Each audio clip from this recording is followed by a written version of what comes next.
Bom, boa noite. Boa noite. Quero iniciar aqui fazendo algumas perguntas, né? Quantas vezes em nossas vidas nós nos deparamos com situações de batalhas em que nós não sabemos muitas vezes como vamos vencer, né? Creio que todos já passaram por momentos na vida que chegamos em um momento em que falamos, não tenho o que fazer, a batalha é muito difícil, é muito pesada. Muitas vezes achamos estar no controle da situação e vê no final que não estamos no controle de nada. E achamos que não temos força para seguir adiante. A verdade é que a nossa vida é feita de batalhas. Batalhas e mais batalhas. E o cristão é um bom cristão quando ele entende que a vida é feita de batalhas. Que nós estamos em um campo de batalha. E a exemplo do que nós vamos ver aqui hoje, em Juízes capítulo 4, né, é uma batalha diferente, né, que era um campo de batalha verdadeiro, no sentido de espadas, lanças, guerras, mortes. Mas também temos como trazer isso para nós e entender que nós também estamos no campo de batalha, não da mesma forma, mas estamos.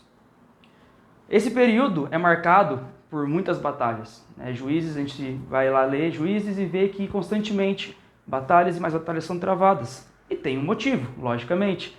Esse é o contexto que nós estamos neste momento em Juízes capítulo 4. Israel, no ciclo vicioso de pecado, né, pecando, fazendo o que era mal perante o Senhor ia, castigava o povo, entregava ele nas mãos dos inimigos, o povo sentia a mão de Deus, clamava por misericórdia, por socorro, o Senhor levantava um juiz libertador, ele ajudava, o povo se recompunha, morria e voltava ao que era antes. E esse ciclo permaneceu por muito tempo. E aí é onde nós estamos nesse meio desse ciclo. Mais especificamente com 3 personagens muito importantes, às vezes esquecidos, mas importantes.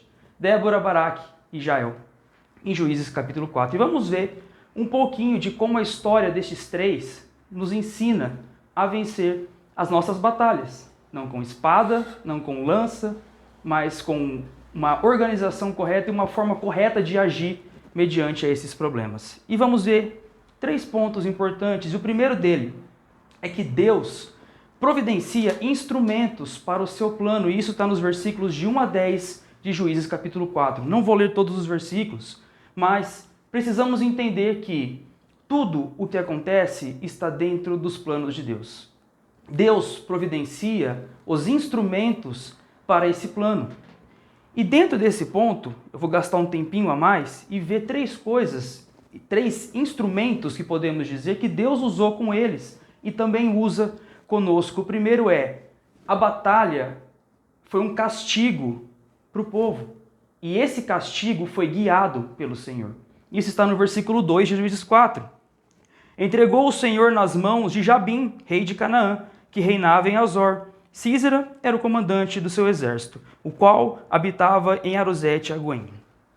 O Senhor os entregou nas mãos do inimigo, de Jabim, rei de Canaã. E o que isso se aplica a nós?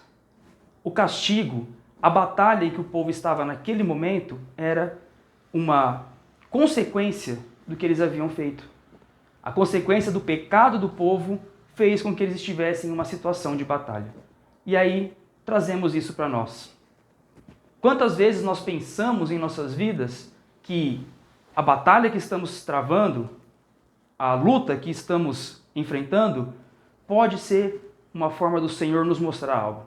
De nos mostrar que somos dependentes dEle. E era isso que o Senhor queria mostrar para o povo desde o início. Vocês são dependentes de mim. Quando vocês me esquecem, me ignoram, vocês caem em pecado e vocês são entregues nas mãos dos inimigos. Será que isso não é um alento para nós? Para que vejamos a mão de Deus nas nossas vidas? Muitas vezes não pensamos assim. Não pensamos que as batalhas são uma providência de Deus. Não pensamos que o castigo pode ser um instrumento usado por Deus em nossa vida, né? As batalhas e as dificuldades são consequências da nossa rebelião contra Deus. E esse era o castigo que Israel estava sofrendo por causa da rebelião deles contra Deus. Primeiro instrumento, né, o castigo, ele foi guiado pelo Senhor. O segundo, a solução também foi providenciada por Deus. Deus castigou o povo, sim, mas não parou por aí. Deus também proveu a solução para aquele problema. No versículo 7, eu vou ler rapidamente. E farei ir a ti para o ribeiro de Quizon a Sísera, comandante do exército de Jabim, com os seus carros e as suas tropas, e o darei nas tuas mãos. Deus castigou, mas Deus também supriu o que eles precisavam. Deus usou agora um outro instrumento, a solução. Deus entregou o povo nas mãos daquele povo. Débora já era conhecida e alguém usada por Deus, mas agora ela tinha um objetivo específico, libertar o povo. Com a ajuda de Baraque, né, eles foram para se unirem e libertarem o povo naquele tempo. E isso se aplica a nós. Quantas vezes nós não queremos encontrar soluções por nós mesmos? Quantas vezes sabemos a situação em que estamos, a batalha que estamos travando, mas não queremos Deus resolvendo o nosso problema. Nós queremos, pelas nossas forças, nossos méritos, encontrar soluções para batalhas e lutas que não vamos encontrar a solução. Né? Entender que a aprovação vem do Senhor, mas que a solução também vem do Senhor. Não descartar que Deus nos dá a solução. E o terceiro ponto aqui, o terceiro instrumento, a obediência. A obediência que Débora instantaneamente teve, que agradou ao Senhor. Débora recebeu o chamado do Senhor para seguir, né, adiante, buscar Baraque para libertar o povo. Mas o chamado não valeria de nada se não houvesse obediência, fé. Débora não hesitou. Ela apenas foi. Débora demonstrou obediência e coragem. Baraque, o mesmo. Mesmo com uma hesitação inicial, falando que ele só iria se Débora fosse junto com ele, ele atendeu ao chamado. Ele também foi. E essa coragem é reforçada quando entendemos, ao lermos o texto, quão poderoso era o exército de Jabim. Era um exército muito mais forte do que o povo de Israel, muito mais poderoso. Teria que ter coragem e fé de que Deus iria suprir aquilo que eles precisavam. E assim, eles foram.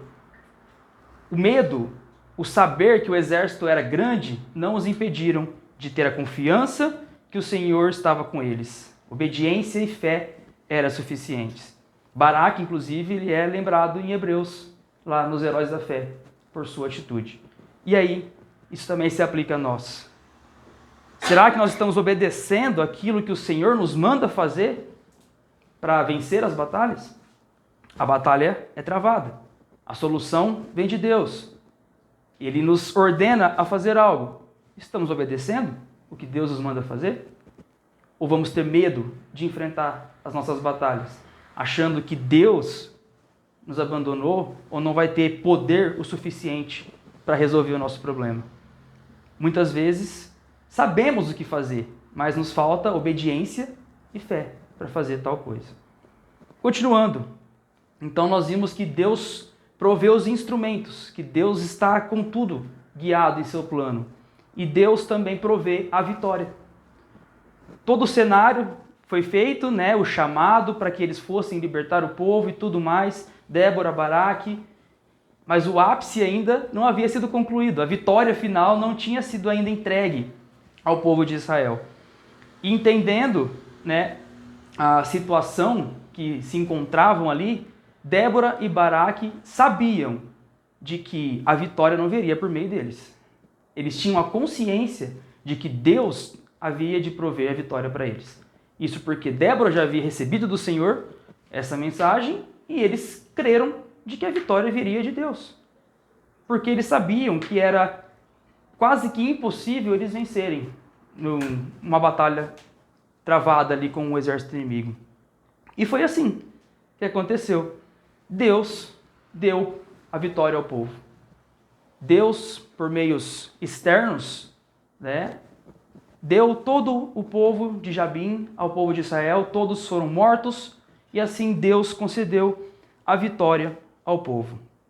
E aí tem a pergunta, e quanto a nós? Não estamos tentando vencer as batalhas por nossas próprias forças?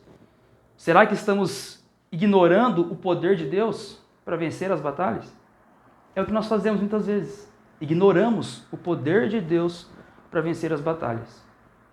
Assim como Débora e Baraque sabiam que a vitória não viria por meio deles, nós também temos que reconhecer que a vitória não viria. O bom cristão reconhece as batalhas que trava, mas também reconhece o poder do nosso inimigo. Saber que nós não temos poder para vencer o nosso inimigo, se não for por Deus.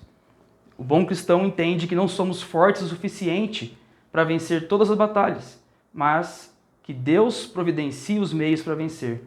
Temos a certeza de que Ele dará a vitória.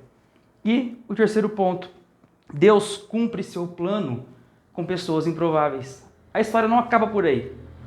O exército foi morto, tudo caminhava para o final, mas o comandante do exército fugiu. Císera, comandante de Jabim, fugiu, desceu da sua carruagem e fugiu a pé. Mas o Senhor havia prometido vitória. Um comandante vivo não significa vitória. Um exército precisa do seu comandante morto. Será que Deus falhou? Lógico que não. Tudo fazia parte do plano de Deus. Císera foge, e um personagem tanto quanto improvável aparece na história. Uma mulher, Jael, sai ao encontro dele, o oferece moradia, comida e descanso. E num ato de bravura e coragem, crava uma estaca na cabeça de Císera e mata o comandante de um tão temido exército como o de Jabim. E a questão disso tudo é, uma pessoa humilde, desconhecida, matou um capitão de um exército poderoso. Muitas vezes esperamos coisas grandiosas em nossas vidas, para que nós mudemos nossa forma de pensar. Muitas vezes esperamos, em meio a preocupações, batalhas, problemas, que pessoas grandiosas ou coisas grandiosas aconteçam para que a ficha caia e nós mudemos a chave. Mas será que não tem pequenas pessoas, pequenas coisas que Deus está usando em nossas vidas para nos mostrar como proceder? Pessoas improváveis mostram o que nós muitas vezes não enxergamos. A exemplo de Natã com Davi, uma pessoa não improvável, pois ele era um profeta, mas outra pessoa veio e falou para Davi, olha o que você fez. As pessoas nos mostram quem somos. E as pequenas pessoas são usadas por Deus para nos mostrar a vitória e nos mostrar o caminho certo. Deus usa pessoas improváveis para realizar o seu plano. E isso se encaixa em nossas vidas com certeza, Para concluir, a história de Débora e Baraque nos mostra que as batalhas são reais. Que o campo de batalha, não sendo com lanças e espadas, mas espiritualmente, é real. Mas também mostra que temos como vencer todas essas batalhas. Não por forças próprias, méritos próprios, mas por Deus. Mas para isso, temos que crer, obedecer e agir mediante as ordens de Deus em nossas vidas. Deus é fiel ao seu povo e provê vitória nas batalhas, mesmo quando não entendemos e não sabemos como vencer. Quando o inimigo é mais forte, mais poderoso, é Deus quem dá a vitória. E aí fica a pergunta, e nós, como estamos enfrentando nossas batalhas? Estamos ignorando Deus ou deixando que Deus nos dê a vitória? Usando o poder de Deus para que sejamos vitoriosos em nossas batalhas. Que nós possamos agir mais como Débora e Baraque, crendo, obedecendo, depositando confiança em Deus para que Ele nos dê a vitória. E que nosso objetivo principal seja confiar em Cristo, que é aquele que não apenas nos liberta temporariamente de nossos inimigos, mas nos libertou eternamente do castigo eterno. Ele foi um instrumento, como eu falei no início, utilizado por Deus para vencer os maiores inimigos, o pecado, a morte e Satanás. E temos que compreender que hoje só podemos crer nele por causa dessa vitória que ele teve lá atrás e dessa libertação que hoje nós temos.